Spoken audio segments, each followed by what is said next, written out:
Okay, here we go. Welcome, everybody. Welcome, everyone. This is the Empowered Woman Speaker Series, Discover Your Confident, Worthy, Powerful You. I'm so excited to have you all here. Very, very exciting. I'm so excited for today. This is the Empowered Woman Speaker Series is for you if you're ready to believe in yourself, to know your worth, to feel confident in yourself and what you offer the world.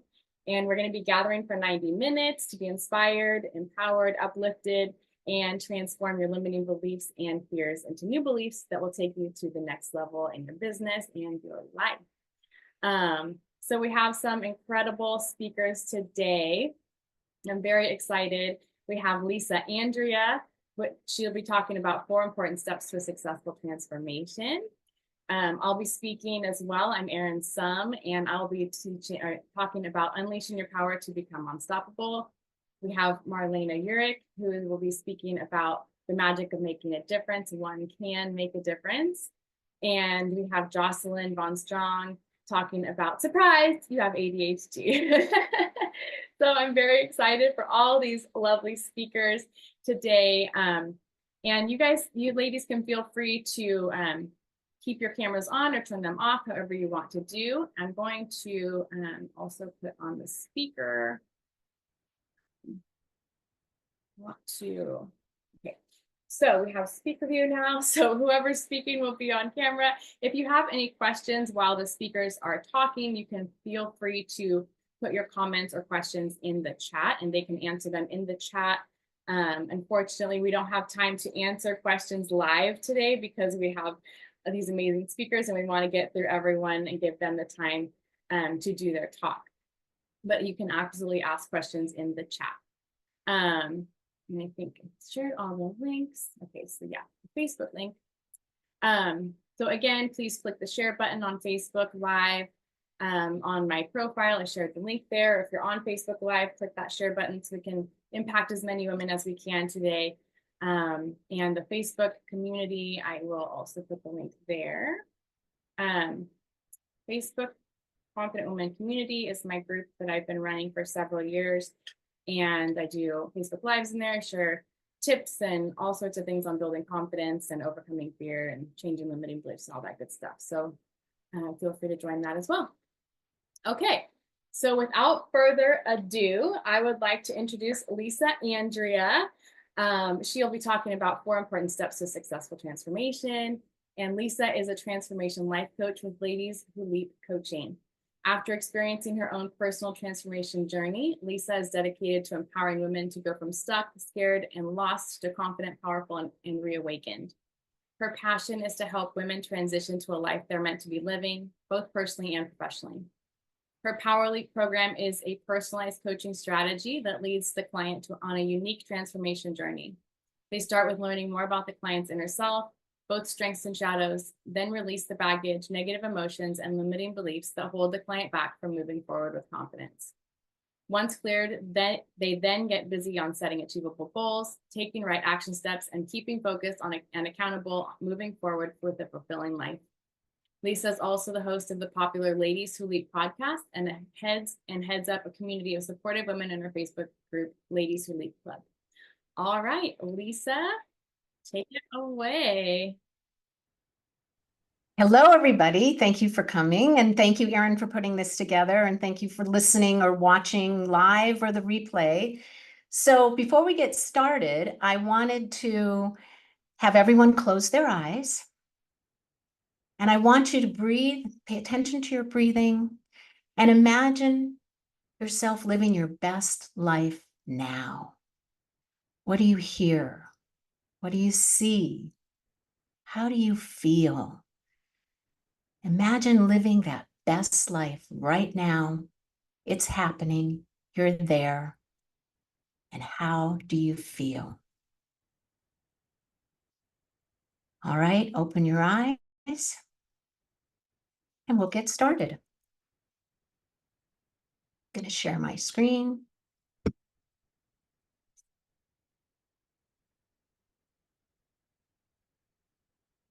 Let's see.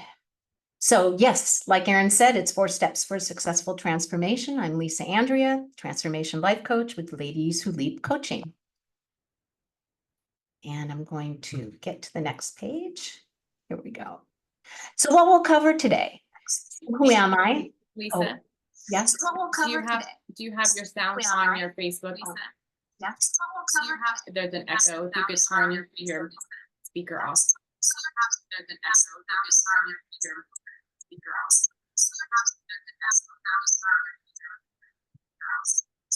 Okay, let's stop sharing for a minute. Sharing for a minute. I don't have Facebook open. Is that better? You know what? Could be me. Hold on.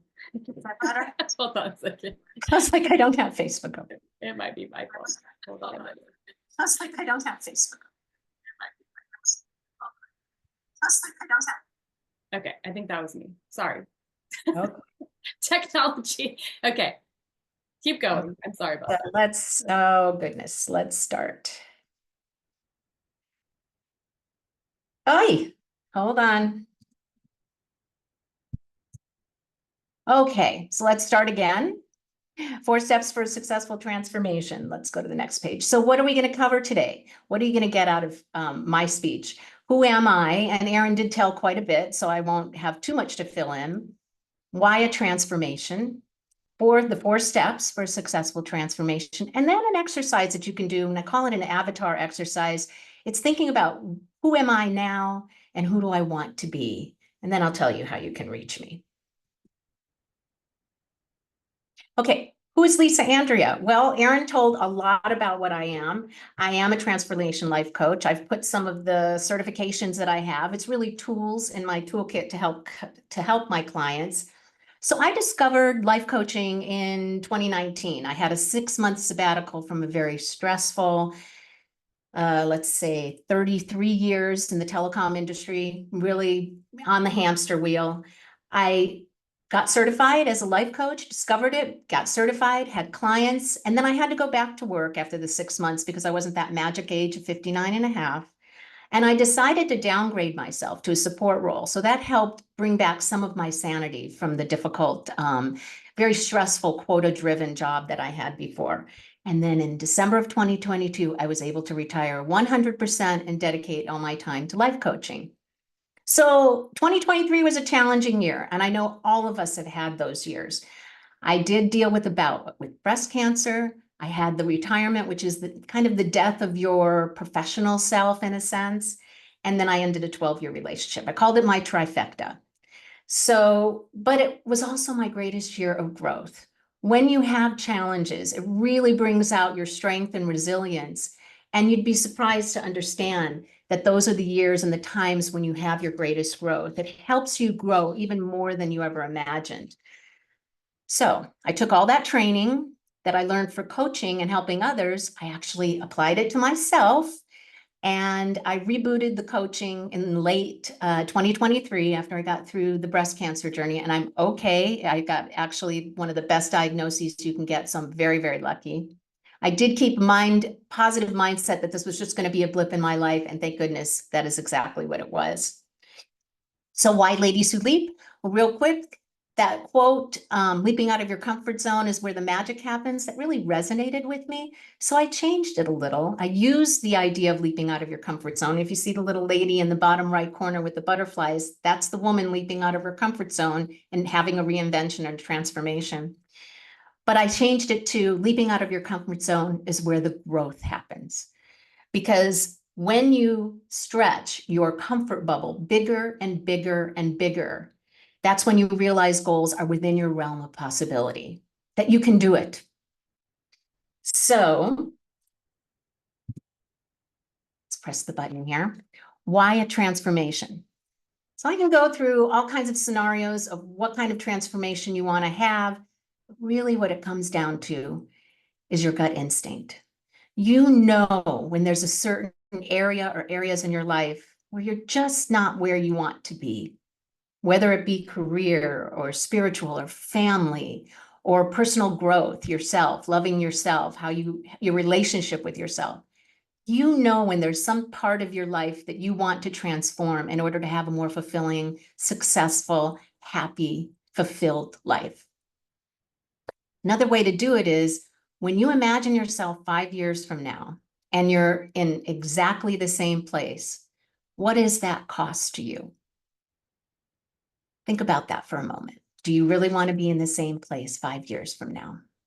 And that's when the transformation is realized. And one thing you need to remember, when you transform yourself to a happier life, then you're using as an example to your family, to your children, your partner, your colleagues, your friends. You are setting an example of how to live a much more happy and rewarding life. And you're going to raise your frequency energy level to everyone that's around you. So you're not just helping yourself when you make this transformation, you're helping everyone that's in your life. So here's the 4 steps. Here's step 1. I like to call it raise and release. First thing you do, raise your self-awareness. Raise your awareness of yourself. Understanding yourself in a way that allows you to see the reality of how you are being, how people are viewing you, how you view the world around you. Because only when your awareness and vision is crystal clear can we discern where we focus our energy and our transformation. Now, there's several techniques that exist, right? Mindfulness meditation, there's journaling, which I do recommend doing every single day. Feedback from trusted friends that you really do trust and are there to see you succeed. Self-reflection exercises. And then there's personality assessments. And like the Myers-Briggs, and there's a whole bunch of other ones. I particularly use an ontological tool. Ontology is the aspect of being. I use this assessment tool. It's rather new, comes out of Australia. It describes 31 aspects of how you're being in 4 different categories. And once you take the assessment, you have a 2-hour debrief. And the main thing that people have said is that it's eye-opening. It's a snapshot in time. It's not making you a permanent box that you're in. It's a snapshot in time, kind of like an X-ray of your brain. And it lets you open up your eyes through intuitive questioning that I will give as your practitioner, and through your own discovery, through the process in the 2-hour debrief, and the health scores of each one of those aspects, and looking at them, it tells a story.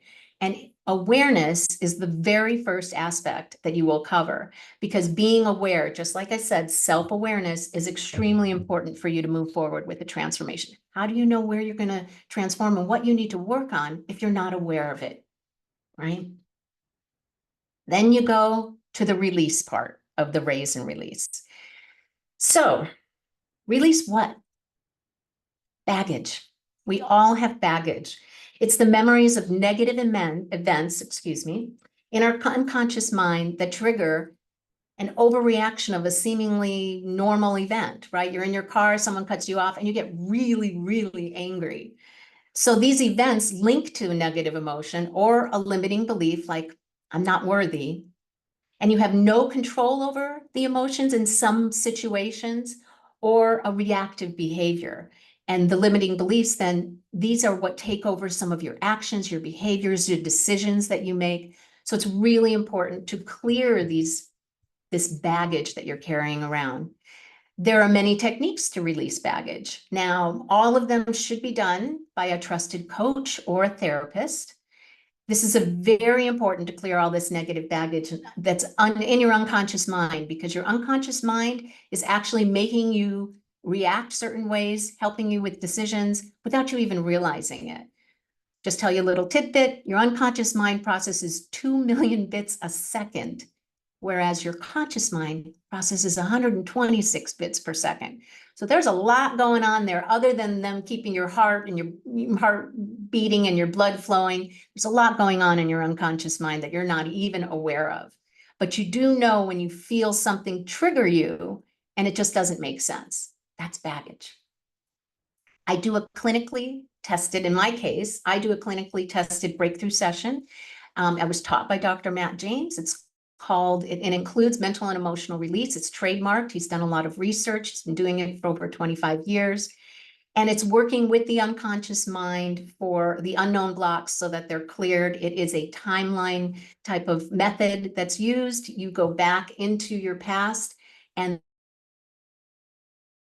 then there's other processes that are going through a 27-step process, and it takes over 6 hours. But any way you can do this with any trusted individual, you need to release that baggage, because you want to be lighter when you go forward into your transformation. You want to be able to take the steps. And during this breakthrough, or whenever you are able to do it, after you release the baggage, you want to elicit your values. And I know everyone has their conscious values that they've written down. It's really nice to elicit your values unconsciously. I'm going to give you a little exercise that you can do by yourself. So set aside some quiet time, close your eyes. I would record on your phone so that you don't have to write anything down. Ask yourself, what is important to me about, in whatever area of life, career, relationships, family, what is important to me about, let's say it's career. Close your eyes, and the very first words that come into your mind, just say them. You've got it on recording. You can write them down later. Once you can't think of anything, close your eyes, open them again, ask the same question, or what else is important to me about career? Do it 3 times, or until you start to repeat some of the words, and then write those values down. You really want to focus on the ones that are forward-looking, things that you want to go towards, not things that you want to go away from. Like, I don't want to do this anymore. No, the past is the past. You want to look forward, and you want to focus on those positive values that you can put into your transformation when you move forward. I do want to stress that people certified, again, in clinically proven integrative psychology methods is the most effective way to release this baggage.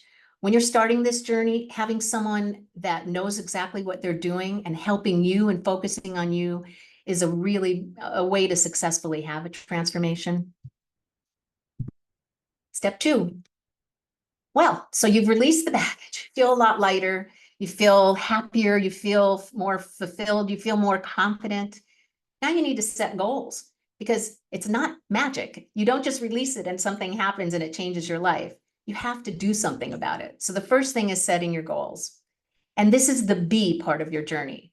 You are going to create an avatar. We're going to cover that towards the end of my presentation. But you're going to set SMART goals aligned with that avatar and with the values that you listed.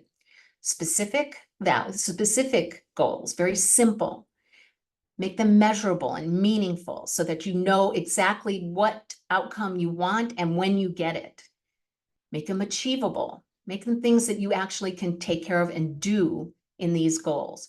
Make them realistic and responsible. If you're 60 years old and you want to be a concert pianist, it ain't going to happen. So make them realistic, and then make them timed toward what you want. By December 31st of 2024, I will do this. I will have completed this. I have this. Those are SMART goals. And SMART goals are actually portrayed a lot of places on the internet, so you can look through and get that information on what exactly they are. But they're just that. They're SMART. They're setting goals in a smart way. Step 3, you got to take action. Again, it's not magic. This is your do part. So you've got the goals. Now you need to write down and take action steps that are aligned with those goals. And you can take baby steps. This is a journey. This is not an overnight thing. Take those baby steps, but write down the actions that you want to take. Heck, if you're really disciplined like I am, put it on a spreadsheet and then mark when you've completed each of those action steps, and continue. Once you finish one, go to the next action step, go to the next one. Some of them may be done simultaneously, but you need to set actions to actually do something to accomplish what you want to accomplish and the life you want to lead. Now, there's another acronym, a little bit of acronyms here. AIM, which again is about actions that are achievable. It's informed by your avatar, and they're meaningful. Keep that values list for review. Get help if you need it. And step 4. So this is the have part. I want you to embody the change. Celebrate the milestones that you've gone through and accomplishments that you have. Heck, put them on Facebook and LinkedIn and let everyone celebrate with you. If you're in a woman's circle or a woman's group, tell everybody what you've accomplished.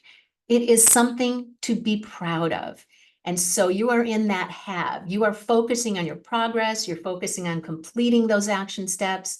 You want to keep yourself accountable. If you need help with that, there are coaches that are specialized in accountability. So look them up. They're very, very helpful. You want to meditate every day. Keep yourself grounded. Journal. Keep those journal entries going. Gratitude journals. Positive affirmations that are based on where you want to go. Say them in the present tense because your unconscious mind doesn't know past, present, and future. What it knows is right now. And if you say positive affirmations, if you manifest the results as today, you are there, you're already there, then your unconscious mind will not only bring you more opportunities, but it will make it happen. You now know your why. You have your goals set. You have your values. You have your action steps. You know your why. Allow the universe to do the how. Allow it to bring those opportunities. It's amazing what happens when you get to this point and you know what your purpose is and your passion is, and all the people that come into your circle, and you're just amazed at how many people come into your circle that are to really benefit you and help you along that journey. And then you do have to set some boundaries. Because as we all know, when you're looking good, when you're feeling good, when you're accomplishing things, when you're happier, when you're more fulfilled, when you're positive, there are going to be people in your life that are going to be jealous and may want to bring you down. You need to have your eyes and ears open. You need to be aware of the red flags that you're seeing. If someone's putting you down, you're gonna know. Again, here's where your gut instincts come. If it's a friend or someone that was your friend and they are no longer supporting you or being positive around you and trying to put you down, then that's when you need to evaluate that perhaps their time with you is done. If they're not serving you and they're not being supportive, it may be time to let that relationship go. If it's family, stand up for yourself. Tell them, I don't appreciate you speaking like this. This is something that's very important to me. I'm working really hard on it, and I would appreciate you supporting me or just not saying anything at all. Stand up for yourself. That's really important. And manifest. One thing I do for my clients is I actually give them a personalized vision statement, both written and audio. And what I do is I provide it to them and they use that, their perfect day, their dream day. Where are they living? Who are they around? What are they tasting? What are they doing? How does that day end? How does it begin? And that way they can listen to it for about 7 minutes and manifest it every day that they need a little boost to be able to get done. All right, I have no idea where the time is because I can't see the time. I don't know if you want to, let me see, check the chat real quick and just check. 1 more minute, Lisa. Oh, gosh. Oh, darn. Okay. So, avatar exercise. It's a 5 or 10-year vision of who you want to be based on your values. Define how you know you're there and in each body of life. So write this down: spiritual, mental, emotional, and physical. Write a paragraph for each body. Put it into a narrative form, kind of like what I talked about in that personal visualization. It's your guide. Use it daily to make life decisions. And then make your vision big. Because when you reach that transformative spot, when you reach your vision, when you dream and it's big and you've gotten there, how amazing is that going to feel? Make sure you create your avatar. It's really important. And my quote to leave you with: confidence comes from knowing that nothing you do will ruin everything, because doing nothing will ruin your confidence. So I have maybe a minute or two, and I'll also put it in the chat, how to reach me. There's my phone number. I'd love to talk to you in Leap Strategy Call. And I have a free gift here. It's Leap with Confidence. It's 3 5-minute videos on how to leap and take this leap in your life with confidence. And so it's a little bit like having a coach, but not having to have me pay me for it. So it's a free guide for you. Thanks, everybody. Thank you so much, Lisa. And make sure to put the information in the chat too, so people can grab that. free gift. Thank you so much. That was awesome. Perfect. Yay. Let's give Lisa some love in the chat, everyone. Thank you so much, Lisa. Yeah. And looking at the chat, yeah, family can provide quite some challenges for sure. Yeah, thank you so much, everyone. So I think I figured out how to use the timer. So, oh, Lisa, you sent the links just to me, so make sure to send them to everyone. Okay, so let me see if I can figure out the timer real quick so that makes it a little easier. Okay, I think I got it. So now I just found this morning that there's a timer app in Zoom, which I never knew about. So all these little technology things. Okay, so moving on. Once again, like I said earlier, if you are here in Zoom or you're watching on Facebook, we would love it if you could share.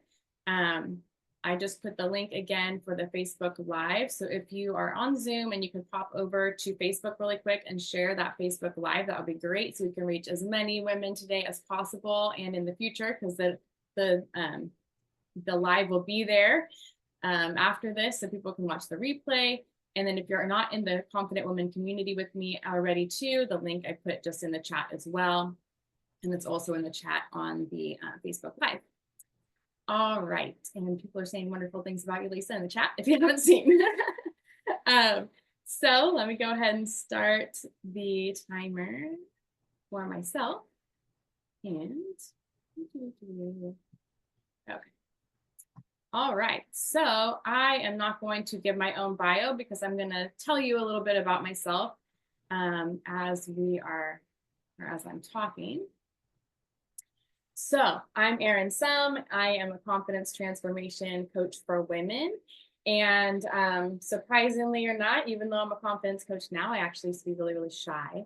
But I grew up knowing in my bones, I guess, that I was put on the planet for a bigger reason. So I always have consciously done things in my life to grow my confidence, to get out of my comfort zone, to do things that were very uncomfortable, but also I knew it would help me grow. So I spent consciously the last 15 years building my confidence. In 2008, I actually joined passion parties and I sold for about 5 years lotions, potions, and things that go buzz in the night. And I did that for 5 years, grew a team, was executive director, and did really well. And I did that on purpose. I wanted to build my confidence. And Michelle Osborne here on the call, I met her way back then. We both were doing passion parties together. She still is in the business with another company, but she's been doing it 25 years now. And so, you know, building that confidence was really key at that point. And it has helped me become a coach in the first place. And I learned about mindset and all that good stuff when I was doing that business. And then I became a coach and have been consciously building my confidence over time since then. In fact, I used to be very terrified of speaking in front of people, and doing passion parties helped me get over that. But I knew that I had to give talks in order to grow my coaching business. And my very first talk, I actually typed out the entire talk and read it from a piece of paper in front of my face. I was so terrified. So I've come a very long way, and I'm here to tell you that you can do that too. If you have fears, if you're shy, if you you know are afraid to get outside your comfort zone, you can absolutely do it. So part of becoming unstoppable is refusing to give up. This is actually my first webinar class back event back since I took 3 years off of coaching for my own health. I always knew I was going to come back to it, but I put me first and have done some recovering in my health and lots of transformation and things like that. But I knew that I was going to come back, and I have gotten to a place where I am healthy again, and I am able to come back and impact more women's lives. So I'm super happy to get back here. I refuse to give up, and I am absolutely unstoppable. No health issues or anything else are going to stop me, and it's okay. I want everyone to know that no matter what happens in your life, things are going to happen, and we might have to take time off from things, and that's okay. Um, and just to come back to it, if that's what you really want to do. So, if you have big dreams and goals, I have come up with an acronym to become unstoppable, which is the BOLD acronym. You've got to be bold. So BOLD stands for, number one is be brave. And I'll go through all of these as we go through here. Number two is get out of your comfort zone. Number three is let go of limiting beliefs and fears. And number four is do the unexpected. I've already explained about, joining the passion parties business. That was, I think, all of those things, right? That was a lot of being bold. And when you are bold, you have less struggling, you have more consistency in your business. You're going to have more prosperity as well, and more success. So going back to the first thing is being brave and going after your dreams. One of the very important things in being brave is to know what your vision is, to have a crystal clear vision of what you want and where you're going. If you don't have a crystal clear vision, all those fears and limiting beliefs and things that are going to get in your way are going to keep getting in your way. And when we have a crystal clear vision, it's going to help you keep pushing forward through those fears, help you break through those blocks and things like that. So I always tell people to sit down and think about, what do you want and how do you want to feel? So what do you want and how you want to feel? The feeling piece is super, super important, because that's going to get you into the feeling place, the manifesting place, it gives you that juice of desire, right? Like, what do I want and how do I want to feel when I have it? When I have reached that goal, when I've reached that vision, how do I want to feel? Do I want to feel empowered? Do I want to feel calm? Do I want to feel at peace? Do I want to feel excited and joyful and exuberant every day? Get into that feeling place, and it's going to really help you to keep moving forward when you get into those fears or when you have those blocks or those things holding you back. The second thing is to get out of your comfort zone. Okay. Take baby steps or big giant leaps. Just keep getting out of that zone. In October of last year, I did a contest called Fab Over 40. I was not back into business yet, but it was the launching pad to do that.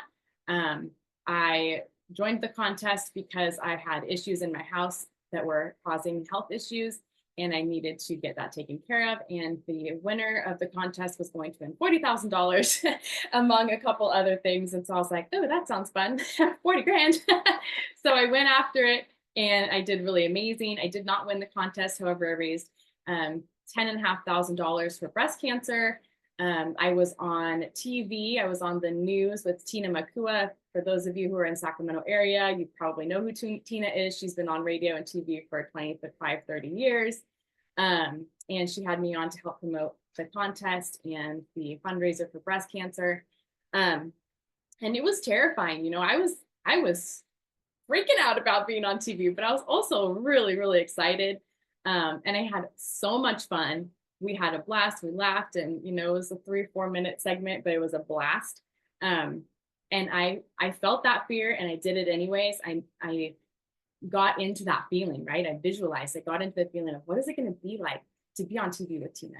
What is it going to be like to raise more money and to win this contest and all that good stuff? And it helped to keep me excited and out of the fear.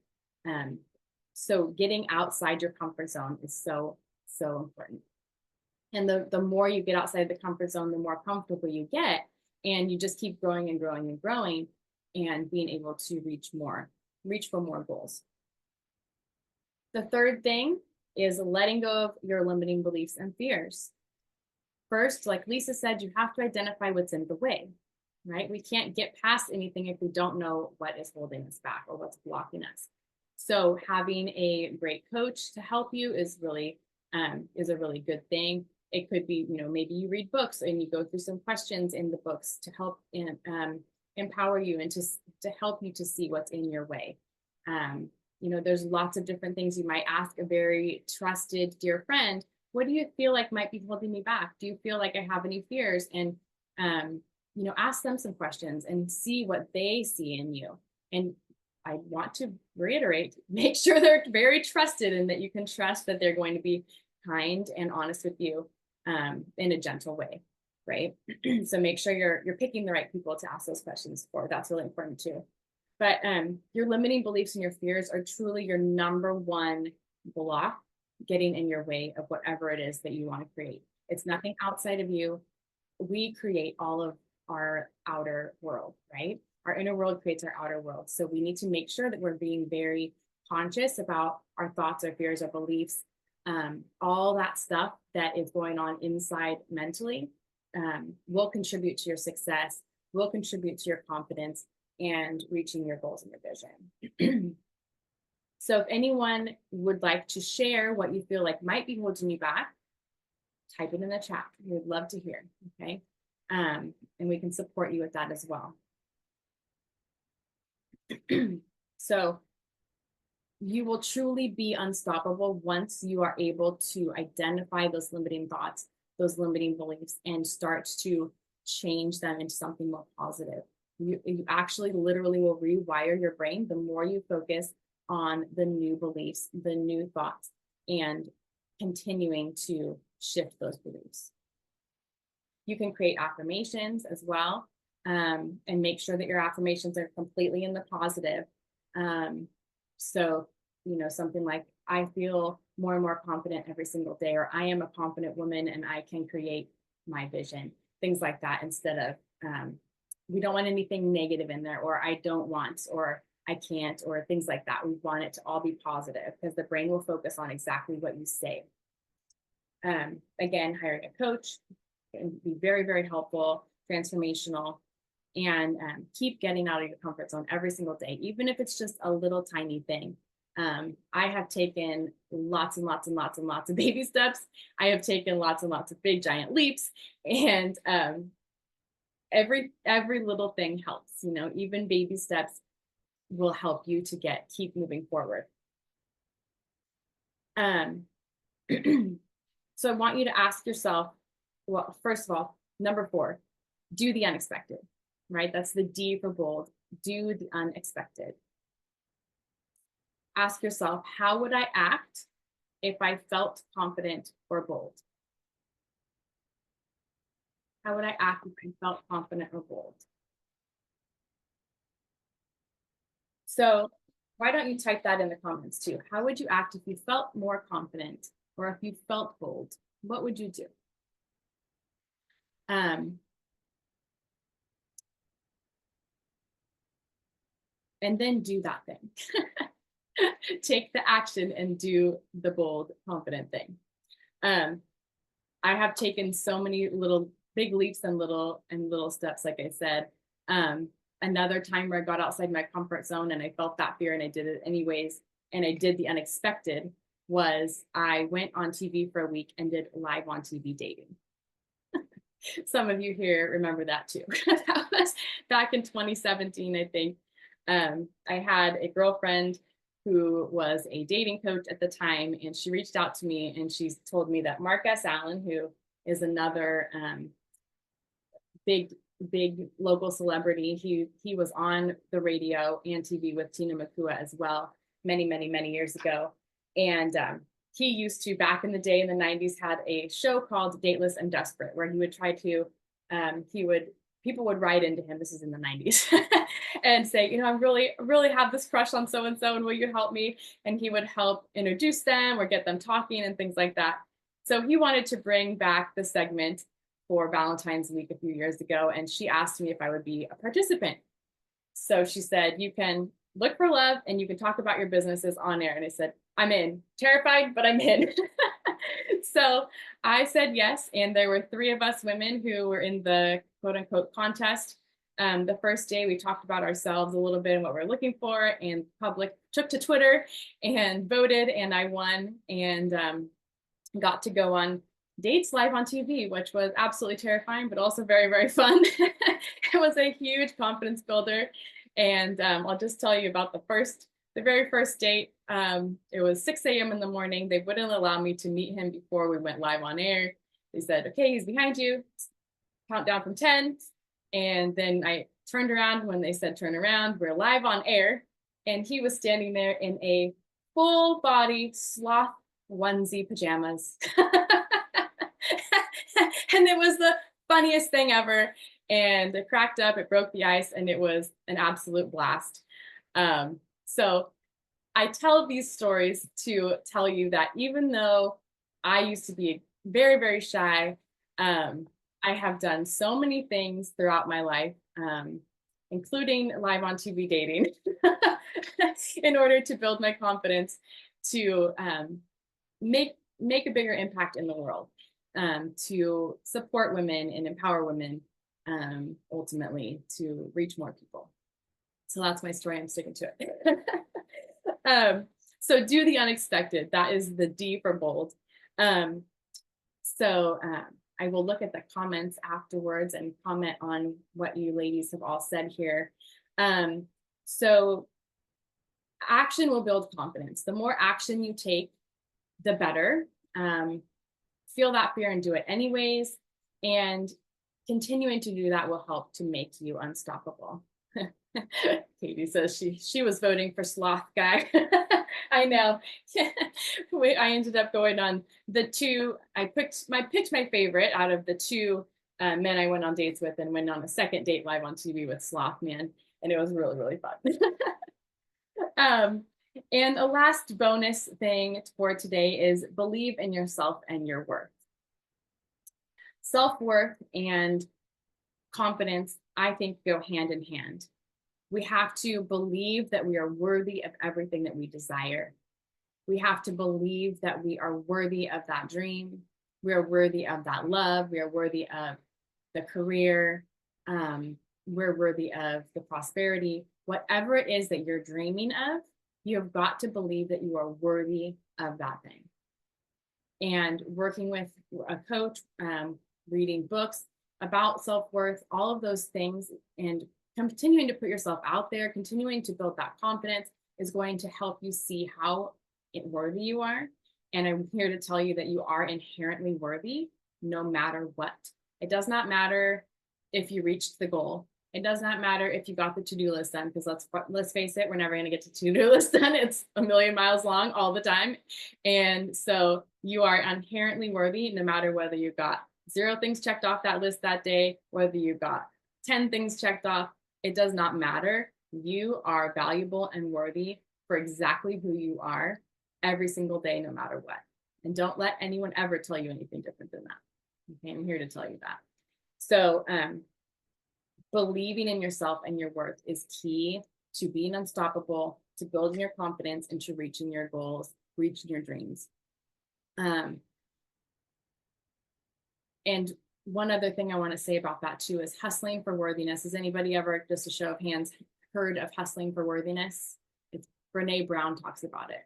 She talks about hustling for worthiness, which is what we do when we're like working really, really hard and we're pushing and we're trying really hard to reach those goals, and we're forcing ourselves to keep working past our limits and forcing ourselves, right? Really, really pushing ourselves harder than we need to in order to feel that worth, in order to feel valuable and feel worthy. That's hustling for worthiness, is when we're like constantly pushing and hustling, because we think that if we reach that goal, if we push ourselves hard enough, then we will finally be worthy.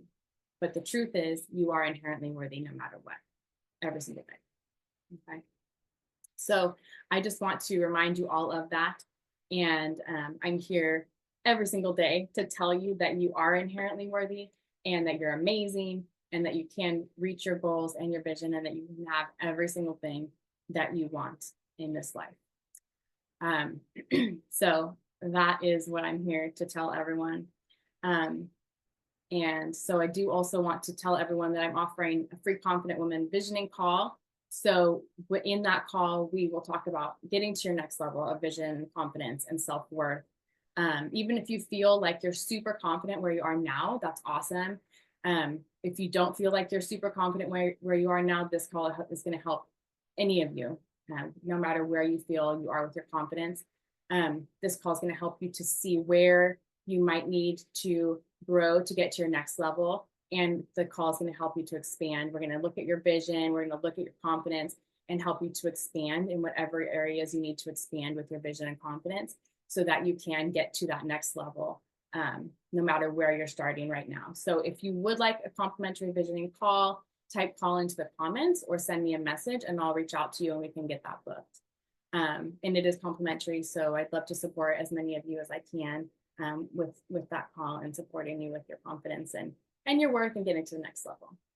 So that's me, and I will type in or go ahead and type in call into the chat and I will reach out to you. All right, thank you everybody. And let me stop the timer. There it is. Okay. And next up, we have Jocelyne Von Strong.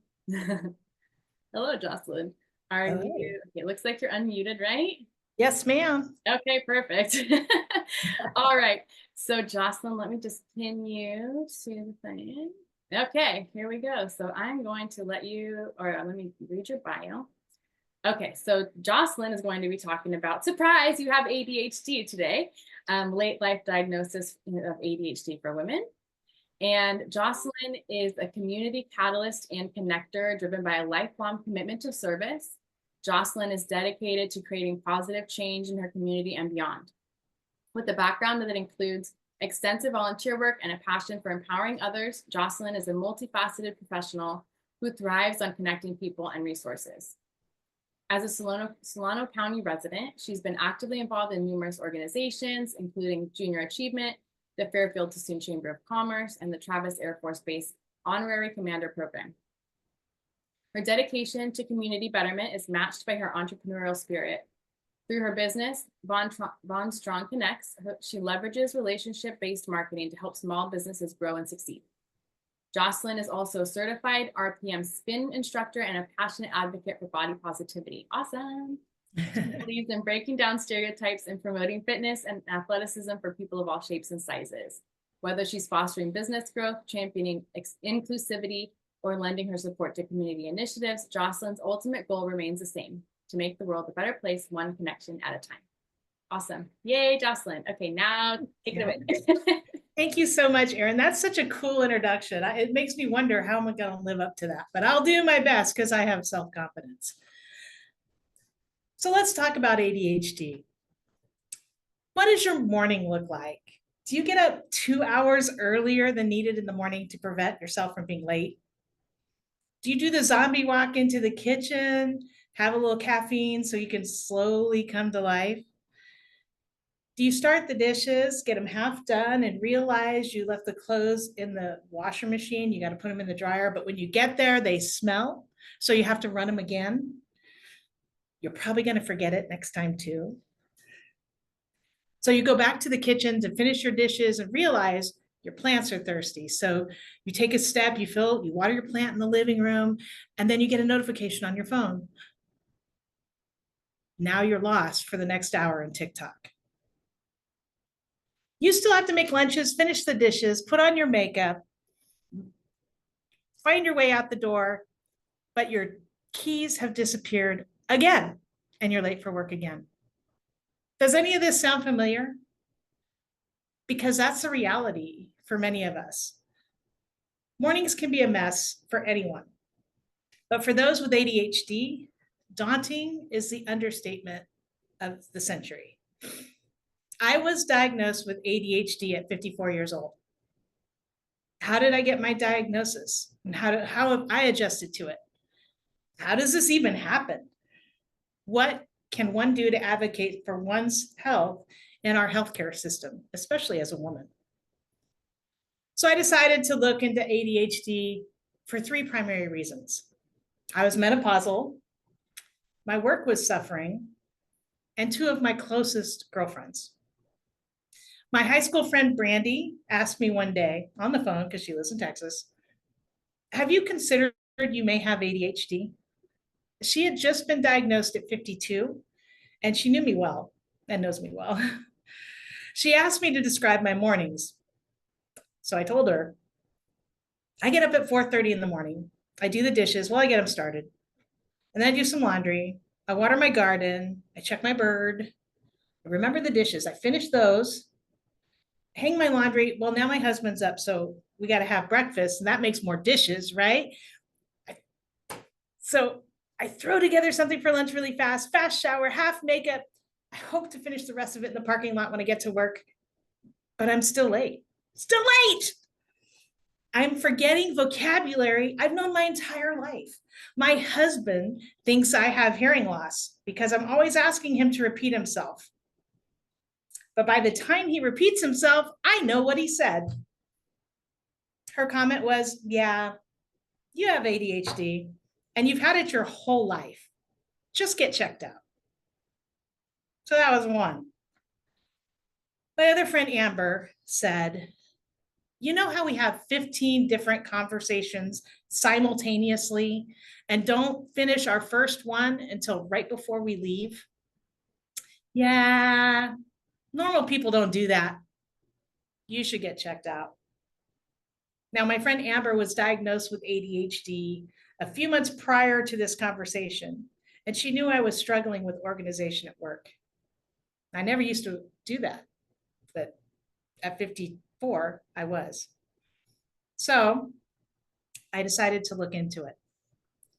Getting a diagnosis is not easy. And I was fortunate enough to get an appointment with a psychiatrist at Kaiser 2 months after requesting an evaluation. That's pretty quick. I passed the test with flying colors. I got an A+++ in combined ADHD. So what that means is not only am I hyperactive, but also inattentive. I can't sit still while daydreaming. I was devastated by the diagnosis. And I felt relieved at the same time, sort of. I was so rocked that the stress threw me into Bell's palsy, and I was forced to work remotely because COVID was going on, and the medication for the Bell's palsy made me immunocompromised. So fortunately, or not so fortunately, one of the symptoms of ADHD is something called hyperfocus. So I spent every moment of free time learning all I could about ADHD. An interesting thing I found was that women with ADHD find their symptoms worsen with changes in their hormones. So if you notice that you struggle more when you're getting ready to have your cycle than you do when you're not, that could be part of it. I had managed my ADHD my entire life until the hormone changes of menopause made it impossible to ignore. I did really well in school. Well, because I had a lot of structure in my house, number one, and number two, because I'm pretty smart. I never had to study for tests. I never had to do any of that stuff. I wrote my research papers the night before they were due. All that stuff. I'd stay up all night and I'd get A's and B's. So what did I do at 54 when I found this out? I had to learn workarounds. I had to learn routines and systems that helped me with my ADHD. My wallet is always in my purse, and my purse is always in the same place. And if it's not in that place, it's on me. Even when I visit my parents or stay in a hotel, I find the home for my purse. My keys are attached to my purse. And before I go to bed, I set out a glass of water and my meds so I don't forget to take them in the morning, or don't take them twice, which has probably happened. I have no evidence, but probably it has. I recently told a friend of mine, I have to plan to fail. Now, I know that sounds negative, but the reality is, if I'm tired or stressed, my symptoms get significantly worse. So I have to make adjustments. So a case in point, after caring for my dad with Lewy body dementia, I needed to drop off a rental car and catch a plane, which would require me to load the car, fill the gas tank, drive to the airport, return the rental car, make sure I don't leave anything in the car, catch the plane, and I'm missing one, but I can't remember what it is. For neurotypical folks, this is automatic. For me, it's brutal. Instead of 2 steps to remember, I have to remember 7. I didn't sleep at all the night before because my dad was up all night. I gave myself an extra hour to complete the tasks, just in case I forgot something, got lost on the way, or any number of things that could have gone wrong. People with ADHD suffer from executive function challenges, which means prioritizing tasks and even remembering tasks is very difficult. I set alarms on my phone to remind me of things I need to accomplish and upcoming meetings. It isn't foolproof. I've been known to mute the alarm and still forget the meeting. But it's better than not. I also set timers to keep on task. I can do almost anything for 20 minutes. Without timers, my mind wanders. I need visual encouragement to remain on task. And I use visual cues all the time, which is why my medication is on the counter in the bathroom with the water. I'm very, very fortunate that I have a supportive spouse. He's really patient with me when I'm having a bad ADHD day and reminds me to put my things in their home. Luckily, that doesn't have to happen very often, so I can find them again. He understands that one of the symptoms of ADHD is emotional dysregulation. He doesn't take it personally when I collapse in a puddle of tears or rage at the dishes because I'm overstimulated or exhausted. So the question is, why did it take 50 years for me to get a diagnosis? According to a 2022 CDC survey, girls are 50% less likely to be diagnosed with ADHD than boys.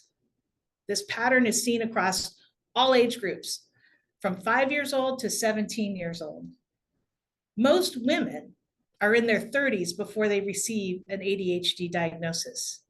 And usually it's when their child has been diagnosed with ADHD. I have a story, because stories are great. I started talking to my mom about my ADHD journey and what this was and what that was and what this symptom was and that symptom was. And she had that light bulb go off in her head. My mom's 80 years old and she just got diagnosed with ADHD. So it's never too late. So what's another reason that girls don't get diagnosed? Some say it's cultural, because girls are conditioned to be nice, be quiet, play by the rules, behave, be helpful.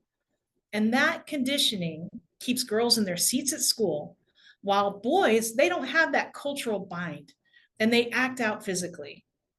Girls internalize their symptoms. So this usually looks like the girl staring into space, daydreaming in class while chewing on her pencil, or she could be doodling. For me, it was making barnyard noises once I was done with my homework in first grade. Now I do a mean horse, cow, and pig. I don't know about chickens, but I'm really good at it. Some say it's gender bias in the healthcare system. According to the National Library of Medicine, women receive different diagnoses and treatment than men when it comes to pain management and other health issues. Women's health is all but ignored.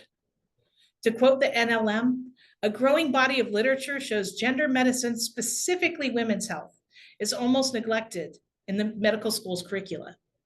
Instead of ADHD, women more often get diagnosed with depression and other psychological issues such as anxiety or bipolar disorder, instead of getting the healthcare that they need. Fortunately, women's health is being taken more seriously at the moment. This could all change. In March of 2024, an executive order was announced that will prioritize investments in women's health research, support new research on women's health, midlife, and search for unmet needs in women's health research. So what can you do if you see ADHD symptoms in yourself? First of all, speak to your doctor. Prepare by looking into your past. Did you spend a lot of time daydreaming? Did your report cards mention she spends a lot of time talking to her neighbors, or she can do the work, she just needs to apply herself? Or I know she does her homework, but she never turns it in. Keep in mind, it often takes time to get that crucial appointment with a psychologist. If your doctor doesn't take you seriously, get a second opinion, or a third if you have to. Because remember, women, not people, women, often are not properly diagnosed. My own family doctor told me he didn't believe ADHD was a big deal and it's likely exaggerated. It's important to advocate for yourself. There are organizations to help educate those with ADHD and their families. CHADD, C-H-A-D-D, children and adults with attention deficit hyperactive activity disorder, offer education and advocate for those with ADHD and their families.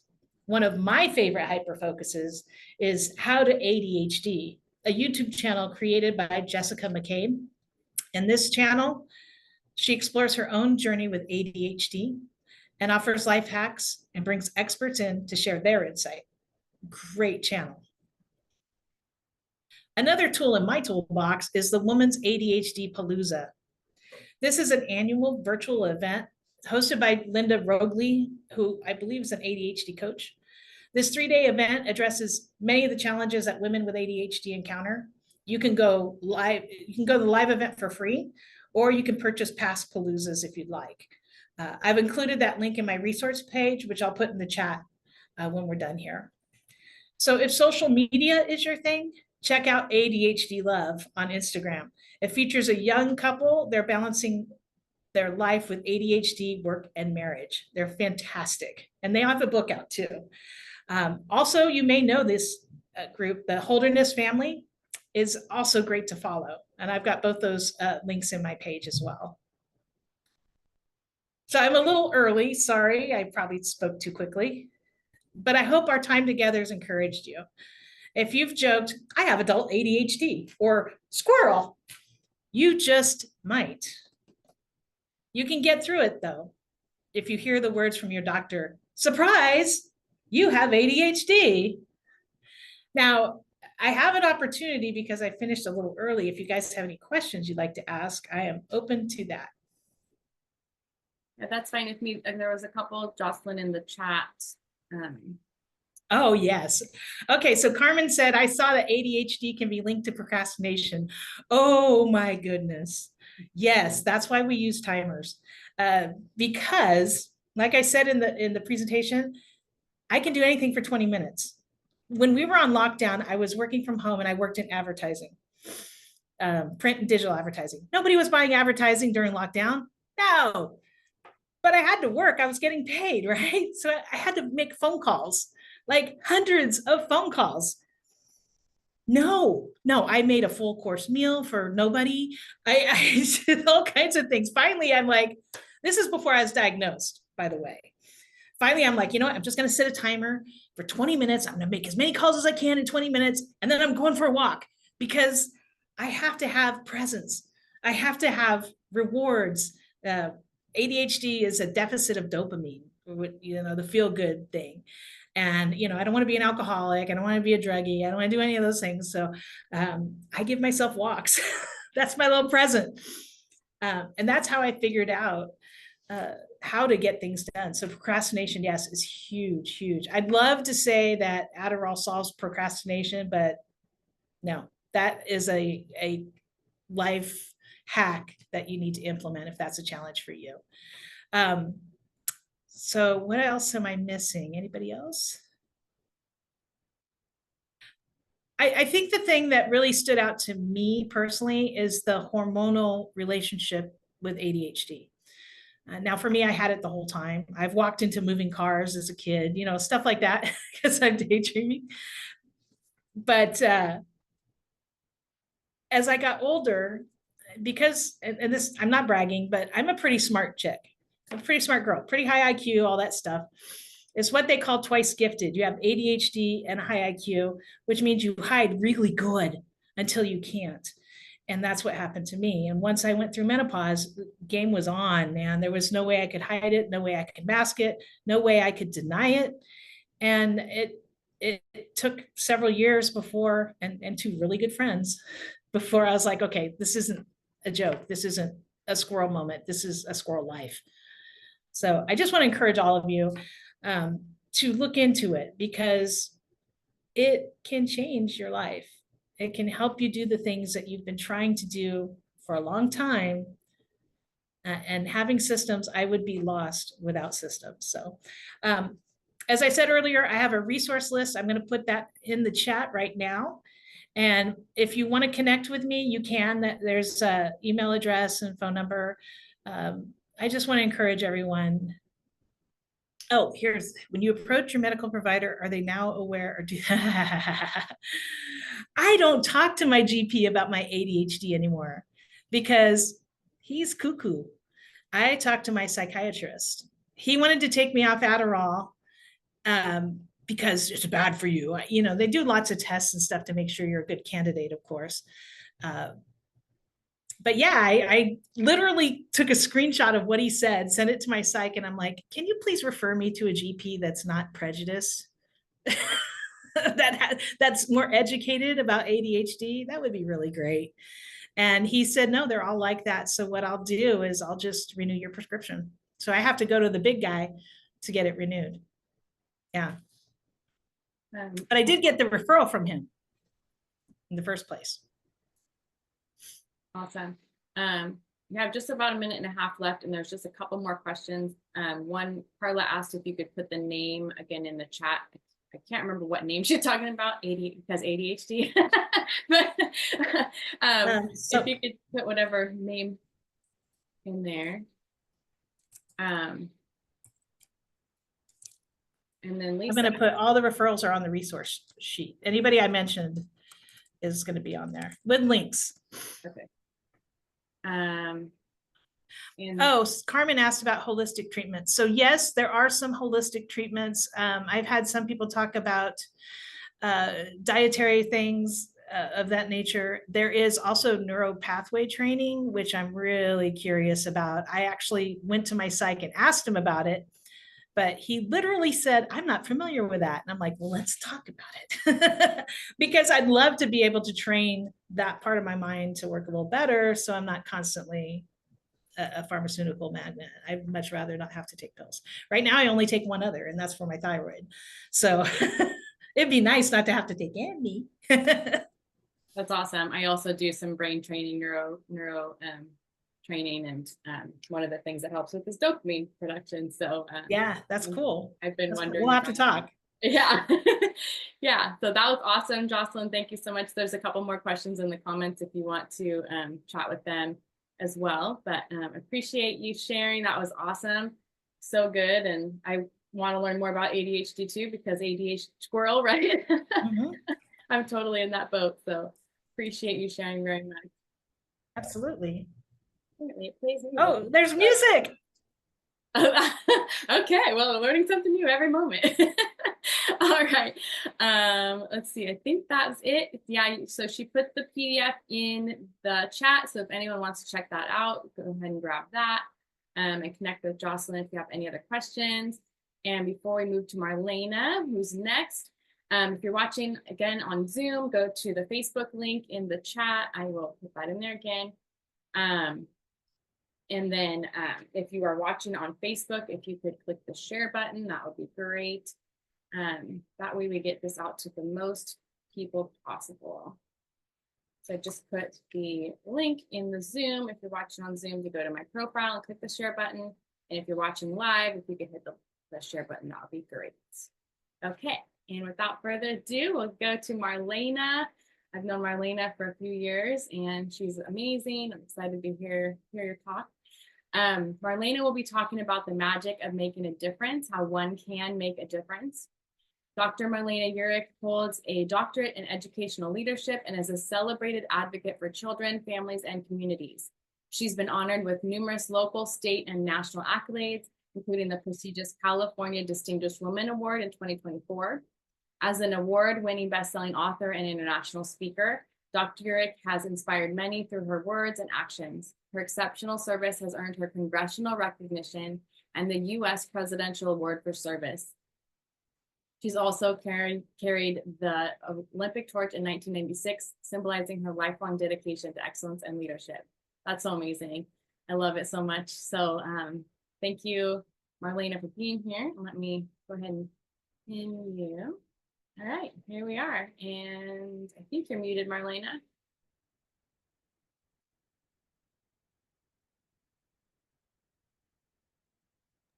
All right, Erin, we're on. Yay, Wow. can you see the timer, Marlena? I can, thank you. Perfect, you're welcome. So, hey, first of all, I wanted to thank you, Erin, for providing this opportunity for all of us to kind of learn from each other. I think, just the speakers that we've had so far have been so amazing. And I love how everyone is sharing in the chat because, I think it's all about us kind of lifting each other up. And I think the time is now, especially this time in history, where we as women have to step forward and step up. So again, thank you for this opportunity. And I don't have anything fancy. I have a copy of my book. This was an Amazon bestseller, and I based today's talk on the book, which is called, say I should probably do like, what do you call it, PowerPoint. Anyways, it's called The Magic of Making a Difference. One can make a difference. And what I love about it is that it's a true story. And it's part of my legacy. It's a story that I've told over and over for many, many years because the message to me was so important for others to hear. So I don't know if you've ever had a time in your life where you felt really awful and really depressed and maybe confused and overwhelmed. But that happened to me years and years ago, especially when I all of a sudden became a single parent. You see, I had married my high school sweetheart, and I thought that was going to be like forever, right? Because that's what you do. But no. So if any of you have been a single parent and know single parents, you know that, it can be pretty overwhelming. And I had just, personally, I just had a real struggle with it. I was afraid to tell my parents that I was getting divorced because there were no divorces in our family. So that was like huge. And I knew that they wouldn't be able to kind of figure it out because they'd been married a long, long time. But the story starts off when I was a single parent with two small kids, and my daughter was actually about 8 years old at the time. And she's one with ADHD, or as you called it, doubly gifted, I think you called it, which I thought was what we call twice gifted, very high IQ, and ADHD and squirrel, I mean, the whole 9 yards. But, this kid had a passion. She had a passion for making a difference, even with all the circumstances going on. And her brother, who's just a year and a half older, was, kind of just being kind of low key about the whole thing. But one day my daughter came to me and I was busy making breakfast in the kitchen. And have you ever had one of those kind of aha moments when like a light bulb goes off and you realize that you've been thinking a certain way or certain things have happened and changed the course of history? Well, that's what this book is about. You see, my daughter came to me and she wanted, she was so excited. Oh my gosh, she was so excited. She's like, Mom, guess what? Our school is having a canned food drive. And the class that brings in the most canned foods is going to win a pizza party. So Mom, what can I bring? And it was like, and I was thinking in my head, I don't have enough food to share. And it's a struggle for me to get food on my own table for my two kids. So when she asked me what could she bring, I said, I'm sorry, I don't have enough food to share with others. And I could tell she was like, what? Like really surprised and kind of bewildered. And she came back the next day. And by the way, that ride to the school that morning was very quiet. Nobody said anything, but I could feel there was a certain heaviness. The next day, she came to me and she asked me again. She said, Mom, what can I bring? What can I bring? And I said, I'm sorry, we just don't have enough food to share. And she just kind of walked away, sad. And the last day of the canned food drive, later that week, she came to me and she said, Mom, can I at least bring one can? So I looked way back in my kitchen cabinet and I saw a can of bamboo shoots. And I thought, oh, okay, I'm not going to use those. So I gave her this can of bamboo shoots. And she was so excited because she had something to give, something to take to the canned food drive. She said, Mom, this is for all the hungry kids. And I knew she was feeling so happy about that. Well, the next day, the results of the canned food drive came in. And she said, Mom, guess what? Our class won the canned food drive and we won by one can. And it was, I've got goosebumps right now, still after all this time. And it's like 90-degree weather here in Sacramento. But it was like, that was my aha moment, because up until then, I had no sense that I could make a difference, much less that one can make a difference.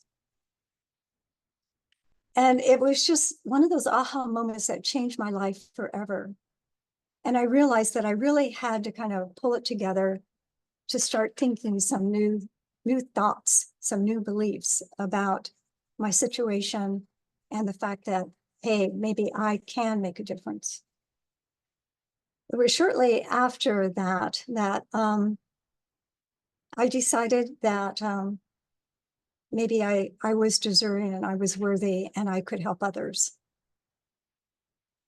It was during that time that a friend of mine was opening up a sober living home in the Bay Area. And I wanted to go see her program because she was so passionate about helping people with addictions. And what was neat was that she had the opportunity to meet with Mother Teresa. And Mother Teresa said, well, do you have a kitchen? And my friend said, no. And well, do you have a pot? My friend said, yeah, I can get a pot. And Mother Teresa said, well, first you must feed the people. So when I heard this story about how important it was to feed the body and feed the mind and feed the soul, I knew that I needed to go and see this whole thing happening. So I went into the soup kitchen, and before I knew it, I saw these little children standing in line at this recovery center. And when I said to my friend Patty, I said, well, what are these kids doing here? And she said, well, they don't have anything to eat. Most of them are locked out of their home, and it's summertime, school's not in session, and they come here because they know they can get something to eat.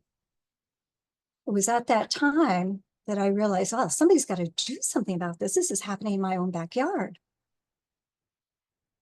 At the time, I was teaching early childhood education at a community college in the Bay Area. And I went and talked to my students and I said, hey, you know what? You're not going to read about this in your textbook, but let me tell you what I saw with my own two eyes. And I told my students about the children standing in line at the soup kitchen. And many of these kids looked like they hadn't eaten for a long time. Their clothes were dirty, their hair was not combed. And my students said, well, what can we do? And I said, well, what would you like to do? And it was then that they came up with this whole idea of having a campus-wide canned food drive. And then they decided, well, let's do more. Let's collect children's clothing. And I said, sure, whatever you can do.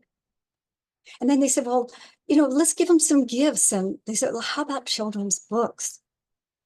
So what a great gift. So before I knew it, we had a whole campus-wide effort for helping hungry kids in my hometown of Hayward, California. So I say that this aha moment that got created, that moment I was standing in the kitchen, realizing that one can make a difference, really fed me the fuel, the belief that I needed to know that I could make a difference. And then going and talking to my students and telling them the story of what I had seen at the recovery center, I saw community coming together to help. And it was in that moment that I knew that there was something magical here, that people were coming together to help kids and families. So it's been an amazing journey. And it was shortly after I started this effort at the community college that I started out my own grassroots effort. I had no money. I didn't know how I was going to feed hungry kids, but I knew there was a real need in my very own community. So what I did is I just started calling friends. I started calling organizations like Rotary, Seroptimus. I called our local hospital. I said, hey, this is something that I want to do. I need some volunteers. I want this to be a special program for kids and families. And as an educator, I wanted it to be more than just a food program. You see, I wanted the educational piece to happen for both kids and adults. So I created a grassroots effort. My students from Chabot College jumped right in.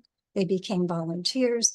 Before I knew it, this whole community was buzzing with excitement. And what was because of all of that this effort later became a nonprofit organization. And that was the reason why I was named a community hero by my congressman for the work that I had done to improve the quality of life for kids and families. But from there, I was nominated to run with the Olympic torch. So I didn't run with the Olympic torch because of any athletic prowess. I ran because people considered me a community hero for the work that I had done in my own community. So it has been an amazing journey, and like things that I never thought would happen. And from awards from my local congressman to being recognized in the congressional record. And so what it meant to me was like just a wake-up call. I felt in that aha moment that my heart was awakened. I felt that I was like life got breathed into me, and I got the message loud and clear that one can make a difference. So it's been an amazing journey, all the way from running with the Olympic torch in 1996 on up to getting the US Presidential Award for service, and then most recently considered a distinguished woman in the state of California. So it's like, it's like I didn't go for all the awards or the accolades because I didn't even know they existed. But it was like, I just followed my heart. I just was doing what I thought was the right thing. And I kept getting pulled. I kept getting pulled to realizing that I could make a difference.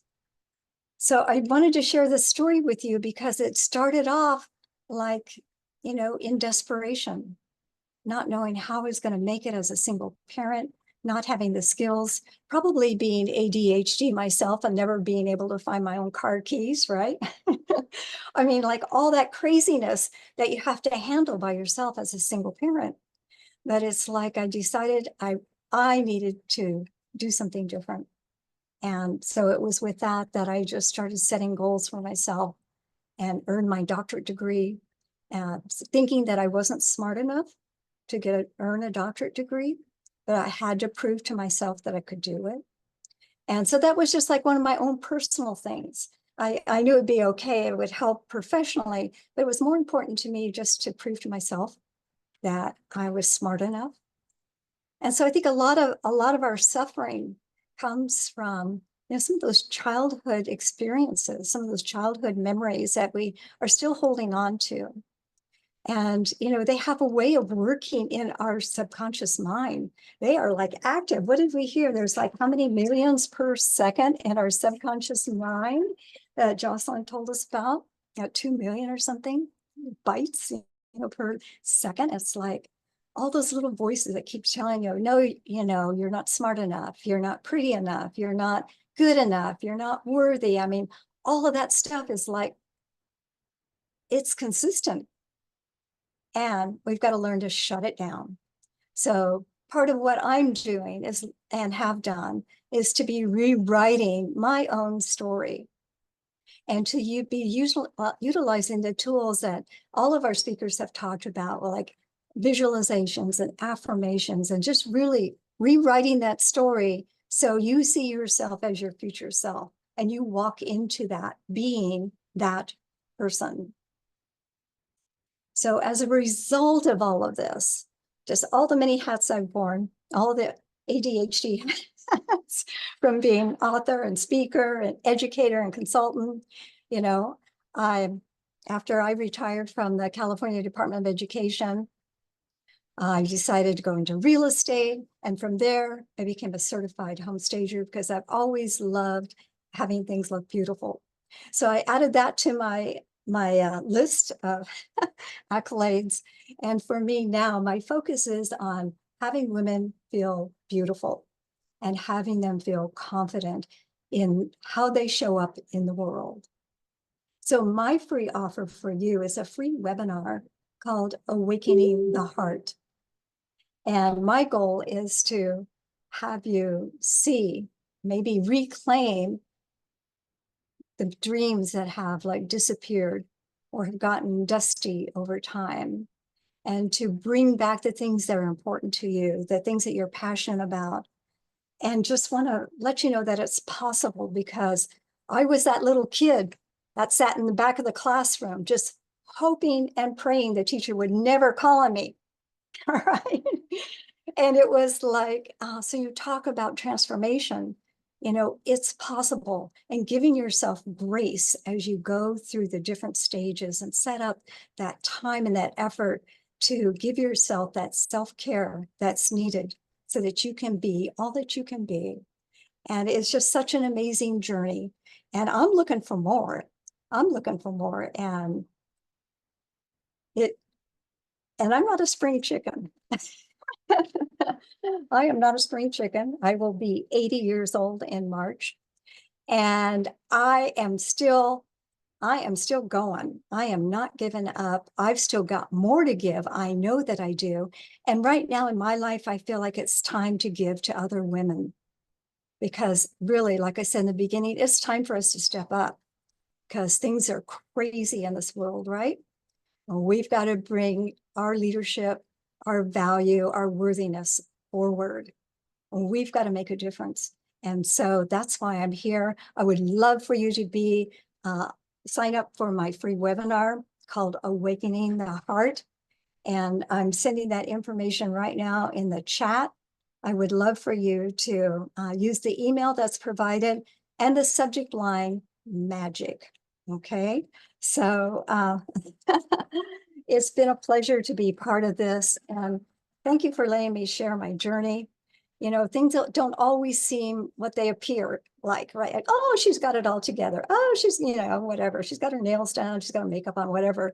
But, we all go through stuff. And having something like this platform, Erin, that you have provided, this opportunity for women to share, who they are and what they've gone through and how we can be supporting each other, that is so valuable, because it's like, we just don't have that much of it that we can. I mean, we're getting more of it because more and more things are like this are becoming available.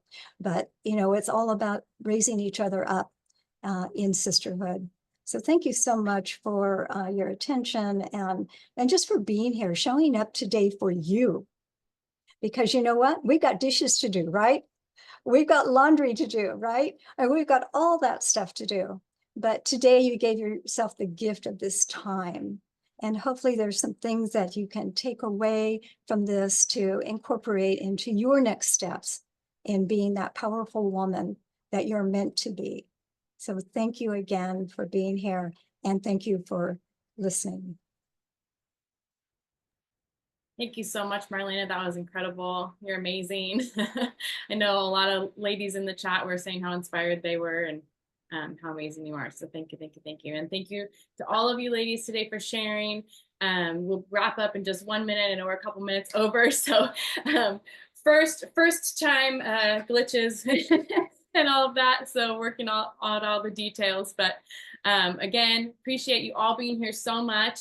If you're not already in the Facebook community, please join us there, where we will have conversations and videos and tips and all sorts of stuff in between. This is going to be a monthly call, and our next one is going to be October 3rd, same time, 1 o'clock to 2:30 Pacific. So make sure that you type October into the comments, and I will make sure to help you get registered for that. Again, type October in the comments, and I'll be sending out the replay with more information and all of that. And again, remember, I am offering a free Confident Woman Visioning call for everyone here today, where we're going to talk about how to get your next level of vision and confidence, whether you're already super confident where you're at and need some more to get to the next level, or whether you're struggling a little bit. We're going to help you with your vision and your confidence. It's absolutely free. I just want to support you in getting to where you would like to be. So type call into the comments if you'd like to set up a call with me, and I will reach out. And so again, I just want to tell you quickly about the speakers for next month, and then we will wrap up. So the speakers for October are going to be Allison Swordloff. It's rediscovering your personal identity and revitalizing your personal dreams. Sarah Howard Nelson, acceptance and perspective in healing after trauma. Ada Lloyd, achieving emotional freedom as you quiet the voices of inadequacy and self-doubt. And I will be talking about being brave to reach your vision. So again, thank you everyone so much for being here. And until next month, we will see you in the Facebook group. So again, thank you everyone so much, and have a wonderful rest of your day. See you soon.